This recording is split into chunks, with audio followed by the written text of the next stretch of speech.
Let's talk about that elusive sub $25,000 EV. It's a bar that was set by maybe one of the biggest names in the EV world. Love him or hate him, when Elon said Tesla would make a compelling $25,000 EV, the world went crazy. Well, sorry world, in China we're spoiled for choice, literally swimming in sub 25k EVs. I'm not going to suggest that this is a Tesla killer or anything like that, but it is one of those unsung sub 25k EVs. And honestly, I think it's one to beat. I'm Will, he's John, that's a Geometry A600, and this is China Driven.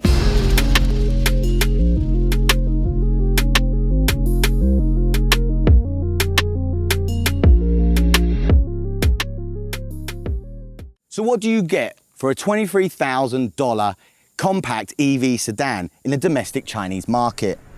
Let's find out. Geometry. Don't worry, I'm not about to veer off into a mathematics lecture. It's actually one of the many brands owned by Geely Automotive. You might have heard of some of their other brands such as Lynk & Co, used by Scion Racing in a WTCC. If not then, you'll certainly know of Volvo, Polestar and Lotus. Not bad, stable mates. Geely is in the middle of launching its premium EV brand called Zeekr. Geometry is Geely's low to mid EV brand, with prices starting as low as $18,300. But don't think that this car is cheap in a bad way.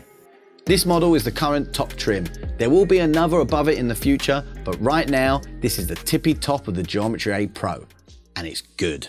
This Geometry A Pro is new for 2021, but it's technically a facelift of the previous Geometry A released in 2019.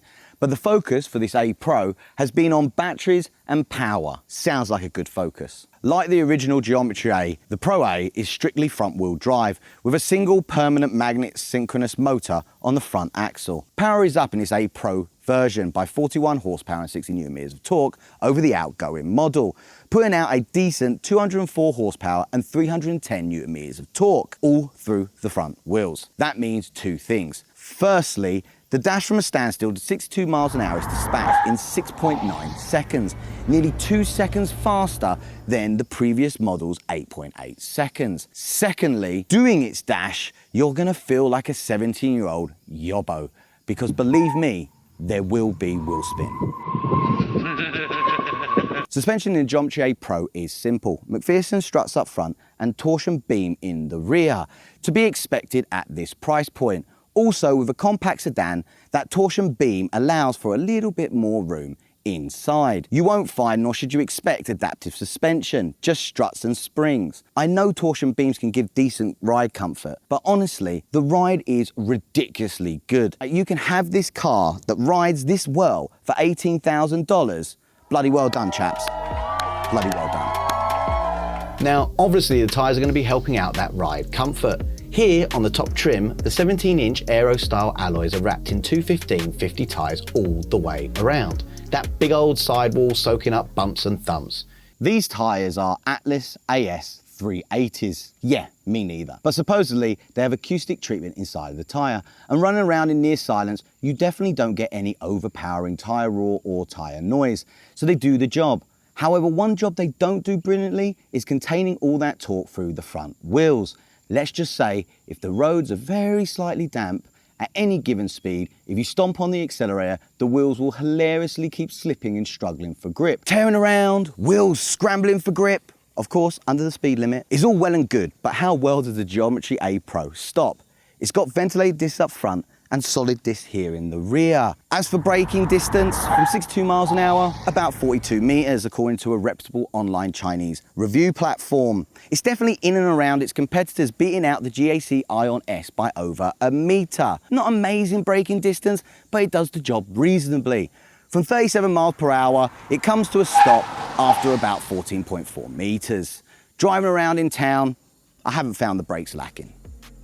Most of the time I'm driving the city, I let the Bosch iBooster brake regen system do most of the work. It claims it can recover up to 30% in urban driving, and I believe them. I went out for dinner and it gained 1 kilometer range on the short journey. Who knows how accurate that is, but the car believes it gained some juice. So let's talk batteries. The Geometry Pro A uses CATL liquid cool NCM 523 packs.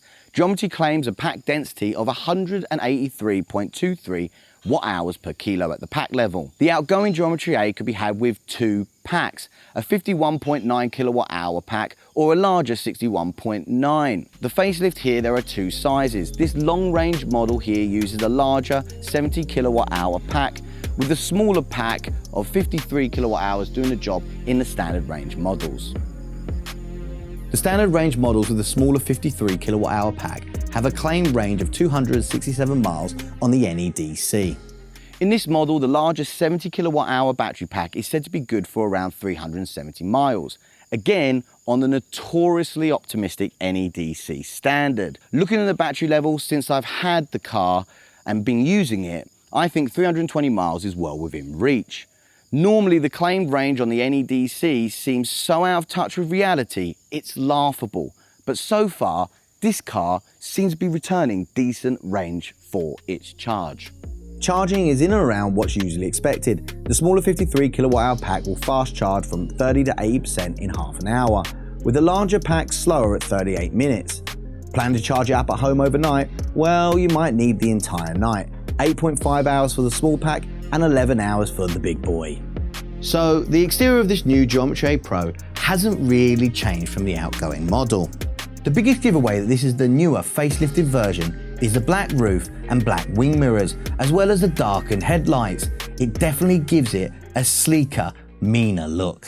This one here is in silver, one of the 4 colour choices, red, blue and white being the other 3. But let's talk size of this compact EV sedan. To do that, we'll compare it to a very well-known and long-running compact sedan, the Toyota Corolla. The Geometry A Pro is bigger in all external dimensions compared to the Japanese compact. It's 106mm longer at 4,736mm. Its width is 1,804mm, which is 24mm wider than the Corolla. It's also taller at 1,503mm, standing proud compared with the Toyota, which is 48mm lower. However, both of these cars have the same wheelbase of 2,700mm, meaning even if it's a little bit bigger on the outside, the Geometry A Pro is very much a compact on the inside. The biggest draw of the front end design for me are these sweeping headlights. I think they look a bit sinister, especially now that they've been darkened for the refresh. All models of the A Pro have automatic LED headlights as well as integrated LED daylight running lights. The top trims even have adaptive high-low beam headlights. Overall, the front end is quite a smooth affair, save for a few subtle lines down here in the lower of the face and this plastic trim at the bottom in the middle.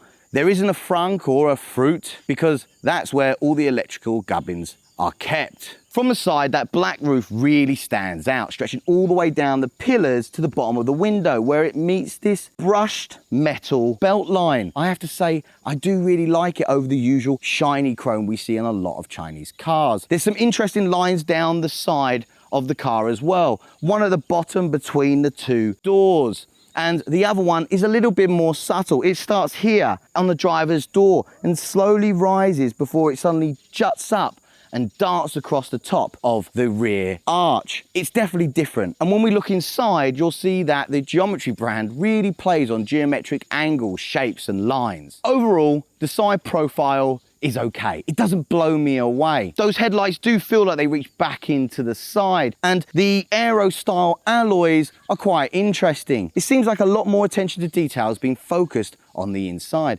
and that's fine by me. Oh, I nearly forgot. Automatic pop-out handles. Big thumbs up. These are chunky and solid feeling. Sometimes pop-out handles feel a bit flimsy, but these are like a solid piece of metal that give you a good something to hold on to. The rear also has automatic tail lights. They have this kind of 2-step design with the lower half spilling onto the boot lid. They're sliced by this black trim with Geely lettering, something that you'll find on a few Geely cars rather than a rear emblem. Now, the boot of the Geometry A Pro is around 430 litres, so it's not a bad size. There's obviously a boot release inside the car and there's a button underneath here.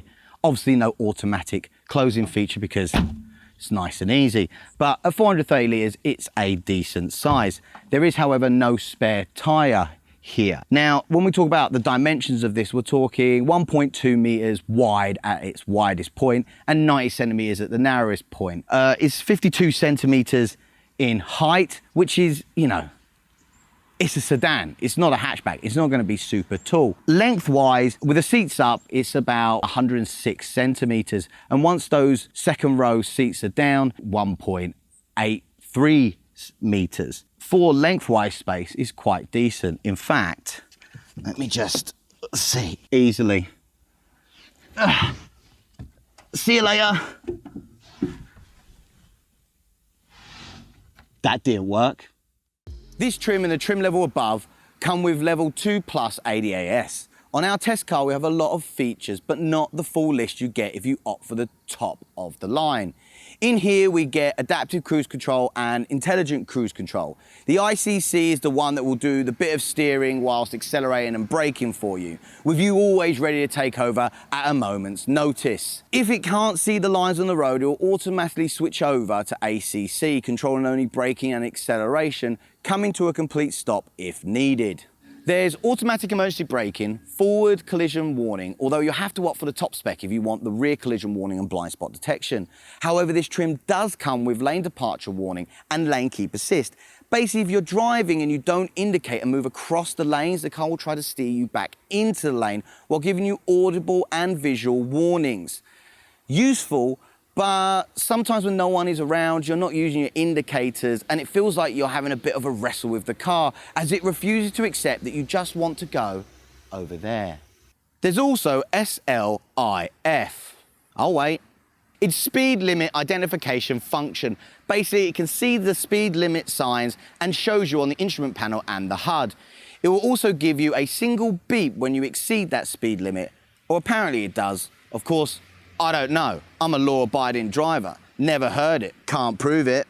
The rest of the trims make do with just good old cruise control, and that's about it. They all have keyless entry except the cheapest trim, but they all use a mobile phone as the key. All 600km models come with a 540-degree AR camera system. Lastly, the top trim is said to be getting summon and remote parking feature, which will allow you to park the car without being inside and have it pull up to you by itself. Cool stuff. As I said before, I feel that the real attention to detail and design has been focused on the interior of this compact EV sedan.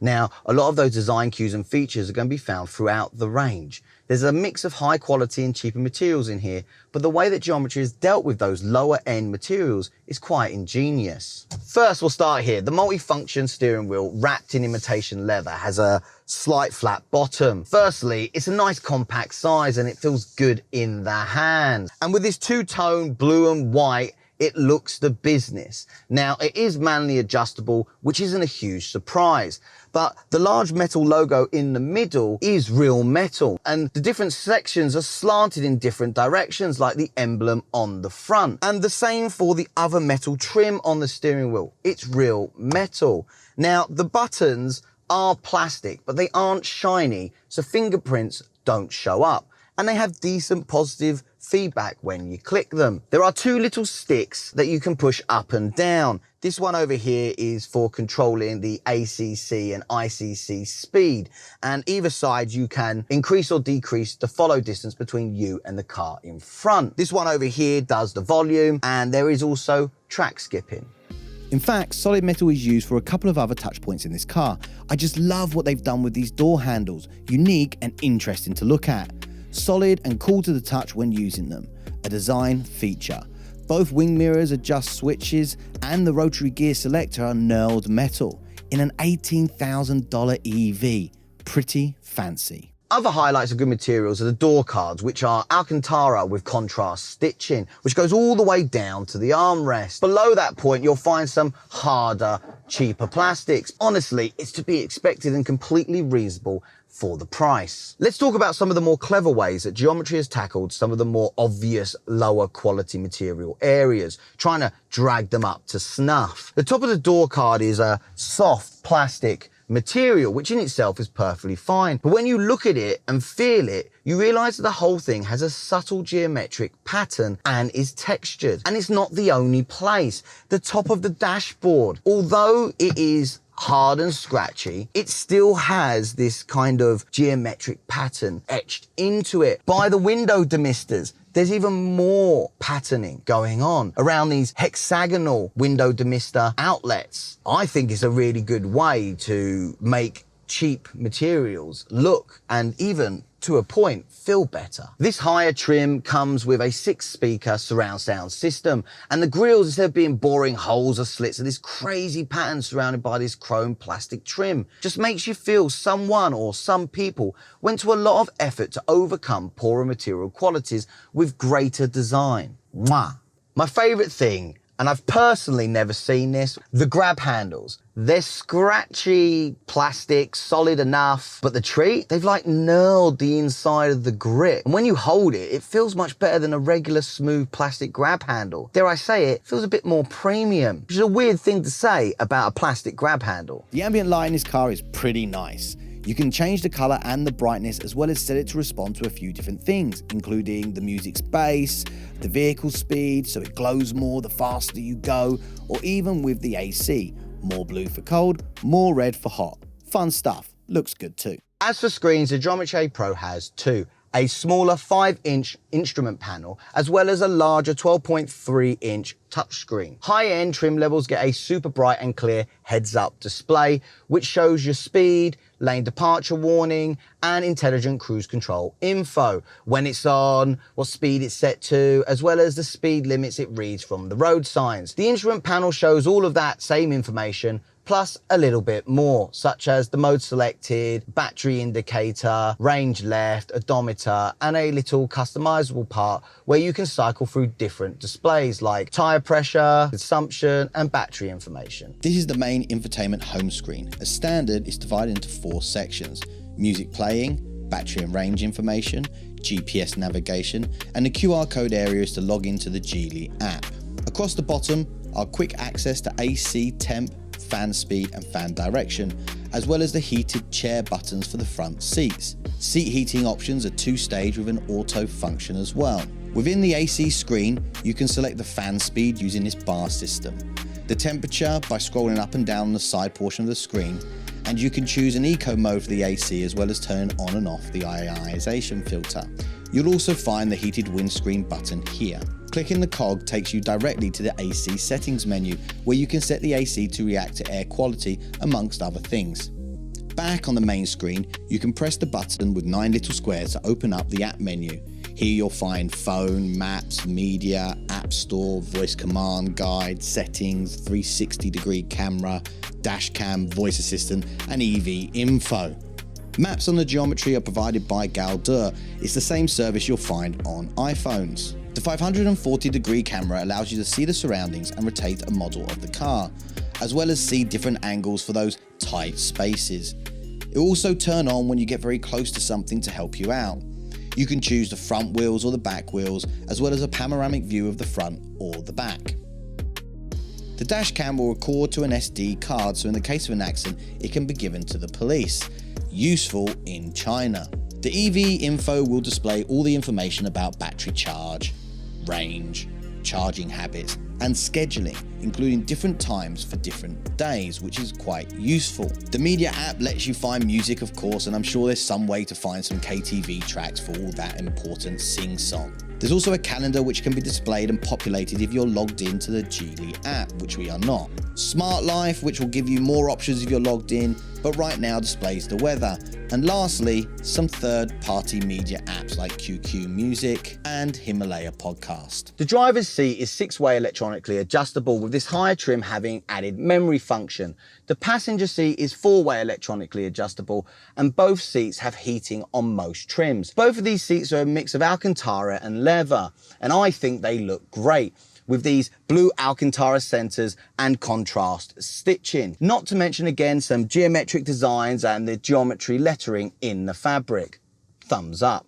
They do provide decent lateral support to stop you slipping aimlessly around, but the side bolstering is not too crazy.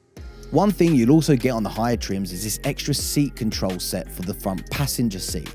Why? So the boss can sit in the back and easily give himself more space. Running down the center console underneath the central AC vents is where you'll find the touch-sensitive controls for the dual zone AC, which comes with a PM 2.5 filter. One thing about these touch controls is there's no way to control the fan speed or the temp setting without going into the screen options, which is easy enough, but I still personally prefer physical AC dials. Personal preference maybe. You can control the AC with the voice assistant if you speak Mandarin, which I guess for everybody in China isn't a problem and is quite convenient. The little shelf that the touch sensitive buttons are on jut out at a fairly interesting angle, adding to that angular geometric styling found throughout this cabin. Under that little shelf is where you'll find the wireless charging pad on higher trims. I do like throwing my phone on the wireless charging pad to charge it. The only downside with this pad being underneath there is I'm a forgetful person, and it seems every time I get out of the car,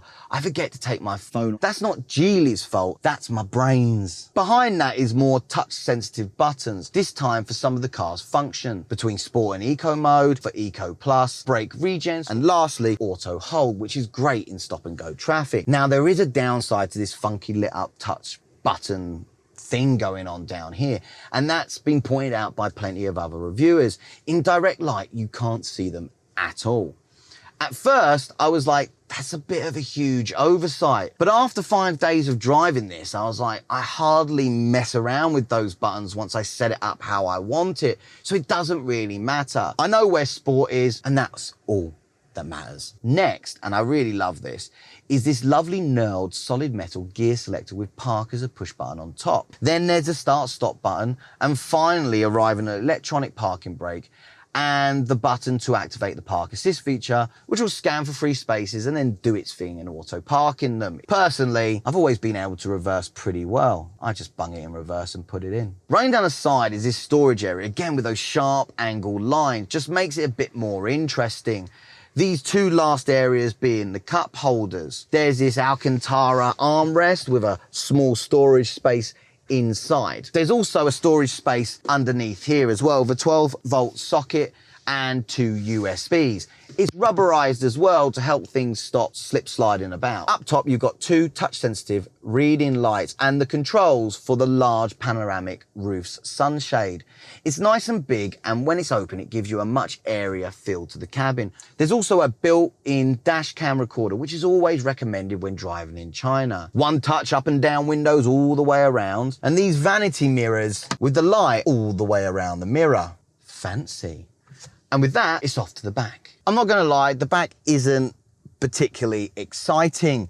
It's got little reading lights as well as those knurled plastic grab handles. It does have those funky metal door handles as well. There's a single opening down here for the AC, as well as 1 USB in the back to charge devices. The door cards again have this Alcantara with the contrast stitching, and the back seats are kind of sculpted and are in full Alcantara as well. There is a central armrest with a couple of cup holders as you'd expect. The panoramic roof and this long rear windscreen really help to make the back more light and airy. Now, this is a compact sedan, but I'm really quite surprised about the amount of room. I've got quite a lot of headroom back here, and sat behind myself, loads of knee room. Now, I'm only 5'7" on a good day, but there's a lot more room in here than, say, my Ford Focus, and I'm pleasantly surprised. It's also quite comfortable. These seats, you can get into a nice, comfortable position, and overall, it's not a bad place to be. I would have liked another USB. I think 1 USB between 2 people is a bit evil. Okay,